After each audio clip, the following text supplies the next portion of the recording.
സപ്പോർട്ടെന്ന് പറയും, നമ്മൾ ചിക്കെന്ന് പറയും. ഇത് എപ്പോഴും നല്ല വിലയുള്ള സാധനം. ഇതുണ്ടോ, നിറയെ കിടപ്പുണ്ട് ഇതിനകത്ത്. നമുക്ക് ആവശ്യമുള്ള പറിച്ച് കഴിക്കാം. നമ്മളിവിടെ ഇപ്പം നിൽക്കുന്നത് സ്ഥലത്തിൻ്റെ പേരാണ്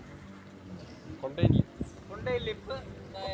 സ്ഥലം വന്നിട്ട് എഴുപുന്ന. അവിടെ വന്നാൽ നല്ല റെസ്റ്റോറൻറ്റുകൾ, നല്ല ഇതെല്ലാം കിട്ടും. ഇവിടെ വന്നാൽ നല്ല ഫുഡെല്ലാം ഉണ്ട്, AC റൂം, നല്ല കായൽ തീരങ്ങളെല്ലാം ഉണ്ട്, കായലിൻ്റെ ബോട്ട് എല്ലാം ഉണ്ട്. അപ്പോൾ അതൊക്കെ കണ്ട് ആശ്വസിക്കാൻ പറ്റിയ നല്ല സ്ഥലമാണ്.